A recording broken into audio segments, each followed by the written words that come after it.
Qu'est-ce que tu dirais à une brasserie qui aujourd'hui hésite à venir, qui se demande un peu est-ce qu'elle a vraiment intérêt à venir ou qui aurait peur tout simplement? Je pense que quand il faut s'installer, il faut absolument être dans ce type d'événement pour essayer de voir ce que font les brasseurs du coin et savoir si notre projet est pertinent.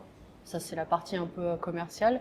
Et après, il y a toute la partie relationnelle parce que de se lancer dans un nouveau projet et de pouvoir se sentir entouré, c'est quand même mieux parce que parfois, en brasserie, vous pouvez vous sentir un peu seul. Et de pouvoir appeler un collègue, c'est toujours mieux. Et ce type d'événement, c'est top pour pouvoir rencontrer plusieurs brasseurs et brasseuses, bien sûr. Merci à Bière et Moustache pour l'interview, d'être venu. Là, on est dans un endroit historique. Hein. On est dans l'ancienne salle de brassage de Cronenbourg, dans les quartiers de Cronenbourg à Strasbourg. Ça aussi, c'est l'effet Il était une brasserie qui nous permet de visiter quand même des endroits top. Merci. Bonjour, je suis Philippe de Haute-France. Je représente 38 planteurs de houblon en Alsace qui cultivent depuis plus d'une centaine d'années du houblon sur nos régions. Notre principale fierté est d'avoir réussi à développer des très belles variétés innovantes de houblon et d'être toujours au service et des brasseurs et de nos producteurs de houblon.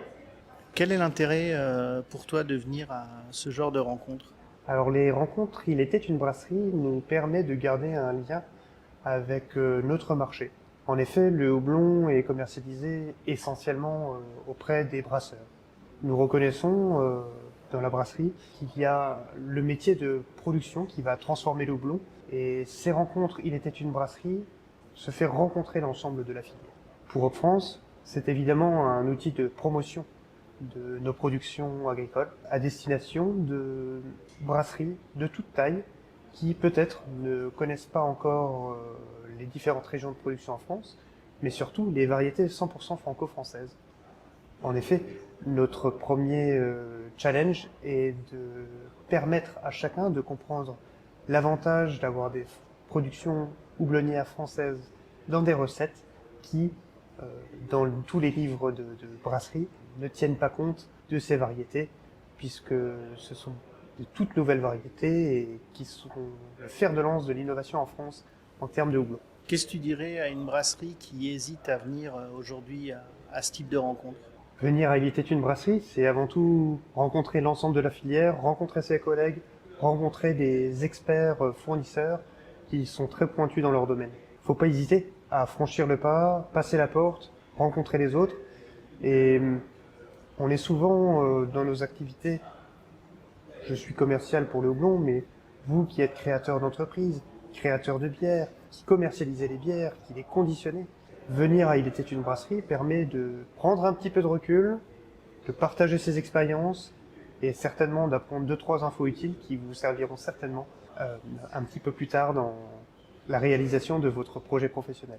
Je remercie Il était une brasserie d'avoir fait cette petite interview et Bière et Moustache également. C'est toujours un plaisir de pouvoir partager ces quelques mots en toute spontanéité, brassicolement vôtre, houblonneusement vôtre, avec un gros cœur de houblon, rien que pour vous. Merci. Donc Luc, brasserie KS située à Colmar, microbrasserie qui vient d'avoir 6 ans en octobre. Est-ce que c'est la première fois que tu viens à Il était une brasserie? Qu'est-ce que tu trouves d'intéressant dans ce type d'événement? Donc là c'est la 3e fois qu'on vient. On a fait la première édition en Alsace, ensuite la 2e et là c'est la 3e. Alors, ce qui est intéressant c'est toujours de voir les lieux et les personnes en fait chez qui sont faites les éditions. Il y a toujours un nouveau brasseur qui accueille, donc là c'est toujours intéressant de faire les visites de brasserie, voir comment ils travaillent et échanger avec eux. Et ensuite après c'est les rencontres avec tous les professionnels qui sont présents sur la journée. Et voilà, échanger sur ce qu'ils font, ce qu'ils proposent comme produit ou comme service, et également aussi discuter avec Garlone et Christian en fait, qui sont dans le milieu brassicole depuis longtemps et qui ont vraiment beaucoup d'expérience. Donc c'est vraiment intéressant de pouvoir échanger sur toutes nos problématiques. Et voilà, on apprend toujours des choses en fait en venant à Il était une brasserie. Est-ce que tu as un exemple concret de quelque chose que tu as appris durant l'une de ces rencontres et que tu as pu mettre en application au niveau de ta brasserie? Voilà, par exemple, aujourd'hui, il y avait un fournisseur de levure. Voilà, donc ça permet aussi de rencontrer ce genre de personnes et de pouvoir tester en fait certains produits. Par exemple, là, nous, on est allé voir, bon, on le connaissait depuis longtemps, mais on est allé voir il n'y a pas longtemps Hop France, en fait, à Brumat, pour voir en fait leurs produits, les productions, rencontrer les producteurs, voir comment est-ce qu'ils conditionnent les houblons, et voilà, c'était super intéressant. Et donc là, on le revoit ici, on rediscute, on lui fait goûter notre bière aux 3 houblons alsaciens, donc voilà, c'est voilà, des échanges toujours, quoi. Ouais, moi, je conseille fortement de venir. Ne serait-ce que pour les rencontres qu'on peut y faire.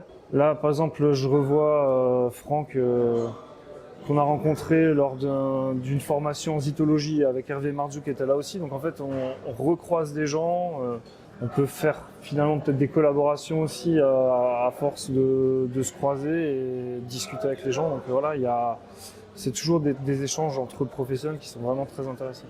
Merci à toi pour la mise en avant en fait, et puis merci aux organisateurs aussi de permettre en fait ces rencontres qui sont, moi je trouve que c'est super intéressant et super important en fait de sortir aussi de sa brasserie et d'aller voir ce que font les autres et de se confronter un petit peu à diverses expériences, goûter aussi les produits parce qu'on goûte aussi les bières des gens qui viennent, donc ça c'est aussi vachement intéressant. Donc voilà. Donc merci à tout le monde en fait pour ces échanges fructueux. Merci Luc. Salut, moi c'est Johan, j'étais brasseur jusqu'à 6 mois à peu près. Maintenant j'ai rejoint les équipes de l'allemand en tant que support technique et commercial pour la France, Belgique et Suisse. Quel est l'intérêt aujourd'hui pour l'allemand d'être présent sur ce type de rencontre comme Il était une brasserie? Nous on a choisi de venir avec Il était une brasserie principalement pour réussir à véhiculer nos valeurs et aller au plus près des brasseurs, être là pour les aider, les conseiller sur leur terrain de jeu, c'est vraiment le plus important pour nous. Comment tu convaincrais une brasserie qui n'oserait peut-être pas venir ou qui hésiterait encore à venir? Pour moi, c'est hyper important que les brasseurs viennent à ce genre d'événements pour en apprendre plus sur la technique, sur des sujets qui les concernent au quotidien. Ils peuvent aussi rencontrer tous les brasseurs qui travaillent autour de chez eux, mais aussi voir les distributeurs avec qui ils vont travailler dans le futur. Merci beaucoup, Elle était une brasserie à tout le monde. Du coup, je suis David de la brasserie Roue Libre. On a créé le brewpub avec Stéphane il y a maintenant 2 ans et demi. Enfin, ça fait 2 ans et demi que ça a ouvert. On a commencé à créer, à penser à ça il y a maintenant, c'était en 2019 et on a passé 2 ans à réfléchir et monter le projet et on a pu ouvrir avec le déconfinement des bars et restaurants, donc en mai 2021. C'est la première fois que tu viens à une rencontre Il était une brasserie ou... Alors du coup, on avait déjà assisté à Il était une brasserie en 2019, du coup je pense, et c'était à la brasserie de la Mercière à Cosvillers. On était venu en tant que porteur de projet avec Stéphane et on avait, c'était essentiellement pour rencontrer des fournisseurs, pour avoir des infos sur les bonnes pratiques en brasserie et puis pour rencontrer aussi des collègues, confrères et voilà, c'était aussi pour passer un bon moment entre brasseurs et fournisseurs. Et qu'est-ce que ça t'a apporté cet événement la première fois que tu es venu et aujourd'hui où là tu es venu plus en tant que, je dirais, intervenant presque? La première fois où on est venu, je pense que ça nous a quand même pas mal renforcé dans potentiellement ce qu'on savait déjà, mais aussi ce sur quoi on se posait des questions. Ça nous a aussi fait rencontrer des fournisseurs, par exemple, même si on connaissait déjà par exemple Philippe de Hop France, on a pu nouer des liens, on a pu aussi, on a rencontré Garlon et Christian, où en gros qui nous ont donné des bons conseils pour notre projet. Comme il y avait d'autres fournisseurs, après je pense pas qu'on ait gardé des liens avec d'autres fournisseurs qui venaient de plus loin, mais en tout cas on savait que il y avait des commerciaux qu'on pouvait joindre si on avait besoin de telle ou telle chose. Et puis je me souviens d'une intervention, je pense que c'était déjà l'IFBN sur justement tout ce qui était bonne pratique de sanitation et effectivement il y a certaines choses que on a inclus dans nos pratiques au quotidien. Aujourd'hui, tu es intervenu dans le cadre d'une table ronde sur la création d'un brewpub. Qu'est-ce que tu penses de ce format, tu vois, ça portait sur quoi la discussion principalement? Que la table ronde autour de la restauration au carrefour de la microbrasserie, et donc où j'intervenais en tant que propriétaire d'un brewpub qui est donc vraiment la croisée des deux. Je trouve qu'effectivement cette table ronde peut permettre d'échanger justement autour de ces différentes disciplines. Après là c'était en particulier, mais en tout cas je trouve qu'effectivement avoir quelque chose d'un peu transversal, parce que le sujet était transversal, c'était assez intéressant, et d'avoir des intervenants, mais également des personnes qui sont là et qui ont des questions à poser, qui sont curieux. En fait, oui, effectivement, je trouve que ce côté un peu question-réponse et retour d'expérience, je trouve ça assez intéressant, surtout pour les gens qui ont un projet similaire ou tout simplement qui veulent en apprendre plus sur le sujet. Qu'est-ce que tu dirais à un porteur de projet qui aujourd'hui se questionne à venir sur ce type d'événement? Est-ce que ça apporte vraiment quelque chose? Clairement, déjà, il faut y aller juste pour rencontrer les collègues, en fait, parce que souvent, en tant que porteur de projet, on se sent seul, des fois, on a des questionnements, et en fait, on va pouvoir rencontrer du monde à la fois qui est aussi porteur de projet, donc dans la même situation que nous, et surtout on va rencontrer des gens qui eux ont été à notre place en fait, qui ont été porteurs de projet un jour et qui du coup aujourd'hui ont réalisé quelque part leurs rêves et ont de l'expérience à donner. Ils ont des retours d'expérience, ils ont aussi peut-être même aussi des retours sur ça c'est à faire, ça c'est pas à faire. Donc clairement, je trouve que c'est une bonne chose d'organiser ce type de rencontre, tout simplement en fait pour que effectivement on se rencontre, mais aussi pour avoir des retours d'expérience des uns des autres et voilà, discuter autour d'une problématique qui est commune à nous tous et toutes. Merci. Avec Tu voulais plaisir. remercier quelqu'un, quelque chose? Maman et papa.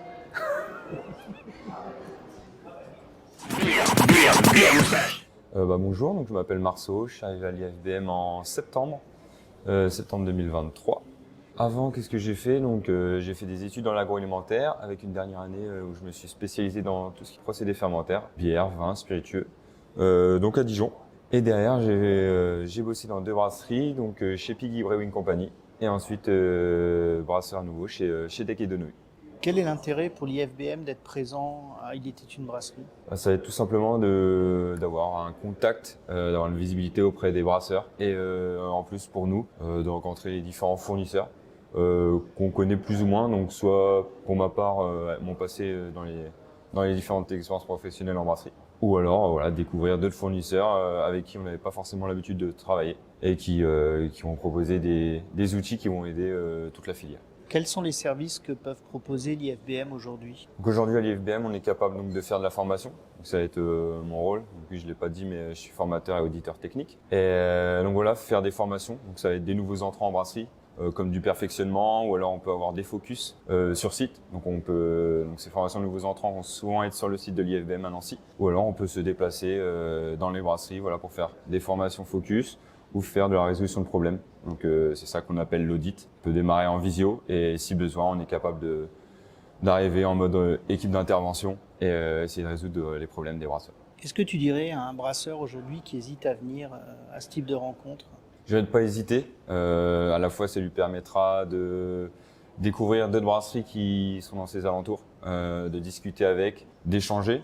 L'objectif, ça va pas être de niveler les brasseries, mais plutôt de les faire cohabiter ensemble, créer du lien social entre eux et pourquoi pas les aider également à progresser de manière professionnelle et également en profiter pour rencontrer des fournisseurs qui peuvent être capables de répondre à des problèmes ou alors de proposer des solutions à l'avenir pour la brasserie dans le cas d'une évolution, etc. Vive la bière. Je suis Nicolas, je fais de la brasserie d'Orlicon à Zurich. C'est une petite structure, on fait à peu près entre 500 et 600 hectos par an. On est situé dans un quartier assez populaire. On essaye de faire des bières justement un peu populaires et vraiment se focaliser au niveau du quartier. Je suis venu en Alsace pour revoir mes origines et voir ce que la filière brassicole française a proposé et prendre contact avec la filière brassicole française. Du coup, toi, c'est la première fois que tu fais un événement comme ça ou est-ce que tu as déjà participé à quelque chose d'équivalent en Suisse? Non, c'est la première fois que je fais un événement comme ça. On est en train d'essayer de monter des événements similaires en Suisse. Pour l'instant, il y a rien du tout en Suisse. Il n'y a rien du tout et c'est un grand manque de ne pas avoir de contact. On a des contacts entre brasseries, mais on n'a pas de contact entre brasseries et des réunions entre brasseries professionnelles, grossistes. On n'a pas ce contact-là en Suisse et c'est un grand manque. Mais, je suis vraiment heureux d'être venu pour ça, de voir que ça marche bien. Et, c'est vraiment intéressant de lancer ça en Suisse. Et du coup, est-ce qu'il y a quelque chose qui t'a marqué en particulier sur cet événement, une chose que tu as trouvé peut-être plus intéressante qu'une autre? Les parties un peu techniques, ça a permis de reprendre des bases sur certaines choses. Et après, le contact avec les professionnels, avec le contact avec des machineries que je ne connaissais pas. Aujourd'hui, on a parlé un peu de centrifugeuse, des contacts avec la coopérative des houblons alsaciens. On n'a aucune possibilité d'acheter du houblon alsacien en Suisse où c'est très difficile. Et c'est intéressant de voir des nouvelles variétés. T'imaginais que le houblon était aussi vivant en Alsace, qu'il y avait vraiment de la recherche J'ai un souvenir de quand j'étais petit, quand j'avais 10 ans, de passer sur l'autoroute et de voir les houblonnières de partout. Et après, ce souvenir, quand j'avais 20 ans, je prenais la voiture, il n'y avait plus rien. Il n'y a plus rien. Et, la filière, elle était morte, on n'en entendait plus parler. Et avec le craft, ça a commencé à redémarrer progressivement. Mais je ne pensais pas qu'il y avait une filière maintenant de houblon qui était innovante, où ils faisaient des recherches sur des nouvelles variétés. Enfin, tu l'as déjà un peu dit avant, mais du coup, tu penses que ça vaut le coup de faire le déplacement, même si on vient d'un peu loin, pour ce type d'événement? Ouais, je pense que ça vaut totalement le coup, quoi. Au niveau relationnel, au niveau professionnel, ça vaut vraiment le coup de s'ouvrir, d'avoir plus de contacts, d'avoir d'autres approches, d'autres idées, de voir comment ça se passe en France, quelles sont les problématiques en France, comment on résout les problématiques en France, est-ce que je peux adapter ça en Suisse, est-ce que moi en Suisse j'ai des solutions que je peux apporter en France. Non, c'est vraiment très intéressant d'avoir des contacts entre différents pays au niveau brassicole. Santé. Merci. Du coup, je m'appelle Patrick Poncelet, je suis brasseur et responsable de la production au Lab à Strasbourg. Le Lab, c'est un nouveau concept qu'ont tenté de lancer les 3 brasseurs. C'est un établissement qui se rapproche beaucoup plus ce qu'on appelle un brewpub. C'est un établissement dans lequel tout se passe autour du bar, principalement autour de la bière du coup. Donc je brasse de la bière sur place. On vend cette bière sur place et on vend aussi des bières d'autres brasseries. Et en même temps, on propose un service de restauration, une petite restauration. Comment on se retrouve à héberger un événement comme Il était une brasserie? Quand Garlon nous a proposé d'organiser Il était une brasserie ici, on a trouvé que c'était une bonne façon et une bonne opportunité pour les brasseurs et pour tous les gens qui travaillent dans le milieu de la brasserie de se retrouver, de se rencontrer, de partager surtout. C'est vrai que dans le milieu de la brasserie, on a souvent tendance à être un petit peu chacun de son côté. On a peu d'événements pour partager. Donc c'est pour ça qu'on a été ravis d'organiser Il était une brasserie ici. Alors toi, c'était la première fois que tu assistais à l'événement. Qu'est-ce que tu en as pensé? Est-ce que tu le conseillerais à un porteur de projet ou même à un brasseur déjà installé?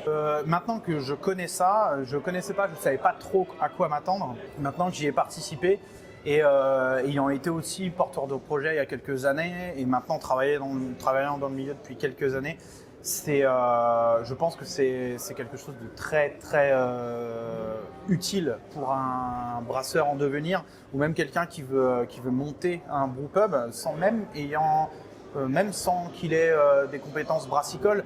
S'il veut monter un projet qui se rapproche du brewpub ou même d'un bar à bière, en fait, les discussions qu'on a eues aujourd'hui sont très très intéressantes et ont permis, je pense, d'avancer sur beaucoup de sujets. On a eu beaucoup de débats, beaucoup de discussions autour de beaucoup d'aspects, qu'ils soient financiers, organisation, gestion, relations avec les fournisseurs, les distributeurs. Ça permet aussi aux anciens du métier, je pourrais dire, de donner leur expérience, de donner des conseils. Donc les tables rondes étaient très intéressantes là-dessus. Merci à Garlon du coup d'avoir organisé Il était une fois une brasserie ici. J'ai été ravi de pouvoir pouvoir la revoir. Merci aussi à tous les participants. Merci à tous les intervenants externes qui ont organisé des conférences très intéressantes. Et merci à mes parents aussi. Voilà, merci à mon producteur, merci à mon agent. Donc merci à tout le monde. C'était une journée avec beaucoup de rire, très cool, très agréable, pas prise de tête, avec des sujets sérieux, moins sérieux. C'était très bien. Merci Patrick. Alors, c'est Garlon, Kergourlet. Il était une brasserie, entremetteuse brassicole ou beer matchmaker en anglais. J'organise des événements, je fais des audits, j'accompagne des brasseries et je fais plein de choses en tout cas pour essayer de dynamiser le secteur brassicole. Comment se déroule une journée Il était une brasserie? Alors, il était une brasserie, c'est de l'événementiel brassicole. Soit je trouve une brasserie dans une région, une brasserie que je connais, ou dans une ville où je connais pas de brasserie, j'essaie d'en trouver une, je demande un peu à tout le monde. Soit des fournisseurs, soit des gens que je connais, ce qu'ils pourraient me conseiller. Et parfois, comme aujourd'hui à Strasbourg, parfois c'est des brasseries qui nous invitent. Ça dépend. Et ça demande un peu de préparation parce qu'en amont, il faut organiser les inscriptions des fournisseurs, les inscriptions des brasseries, commander le traiteur, réserver l'hôtel aussi pour les fournisseurs. Il y a toute une logistique à mettre en place et ça prend un peu de temps. Souvent, le premier frein pour une brasserie qui hésite à venir, c'est le temps parce que avec la production, la vente, etc., les journées, le temps en fait d'une brasserie est précieux. Donc, je dis que c'est une belle journée, en tout cas d'échange et de réseautage. Ils vont rencontrer les brasseries qui viennent vont rencontrer d'autres brasseries. Des fournisseurs et puis parfois il y a des rencontres un peu surprises entre des porteurs de projets, des brasseries installées depuis plus longtemps. Et il n'y a rien qui est écrit, mais en tout cas d'expérience, depuis maintenant 33 éditions, toutes les brasseries qui sont venues n'ont jamais regretté d'être venues, c'est-à-dire que j'ai toujours des sourires et des remerciements en fin de journée en disant effectivement c'était pas facile de se libérer une journée, mais en tout cas on a beaucoup appris, on a beaucoup échangé et puis on a découvert telle ou telle brasserie qu'on connaissait de nom mais qu'on n'avait jamais rencontrée. On est venu ici dans telle brasserie qu'on voulait venir voir mais on n'a jamais eu le temps. Donc j'ai beaucoup de remerciements. Donc je dirais ça vaut le coup de prendre une journée. Ça a un coût, mais ça vaut le coup parce que ça remplit de souvenirs, ça remplit d'échanges et ça permet de garder le contact aussi avec des personnes qu'on n'aurait pas rencontrées dans d'autres circonstances. Alors sur les dernières éditions, tu fais des tables rondes. Qu'est-ce que tu penses que ça a apporté en plus? Les tables rondes, c'est venu d'un constat. On a fait en juin, on est venu chez Hop France en Alsace pour faire un team building avec les différents fournisseurs. On a visité Météor au passage et Perle. Et on a fait une petite séance de débriefing, en fait, de brainstorming et débriefing sur les 30 éditions qu'on venait de faire depuis 2018. Et c'est vrai qu'il y avait une espèce de lassitude de faire que de l'information descendante de la part des fournisseurs. Et on s'était dit que ce serait pas mal quand même, ça faisait un moment que l'idée me trottait dans la tête, de faire des tables rondes sur différentes thématiques pour qu'il y ait un échange déjà, faire intervenir des participants externes, donc qui ne soient pas des fournisseurs et pas des brasseries, qui viennent à cette table ronde sur une thématique particulière qui intéresse tout le monde, fournisseurs et brasseries, pouvoir avoir des échanges et une interaction. Et j'ai décidé de mettre cette table ronde en début d'après-midi parce que souvent, en début d'après-midi, on digère et on est un peu fatigué. Donc c'était aussi pour éviter que tout le monde s'endorme.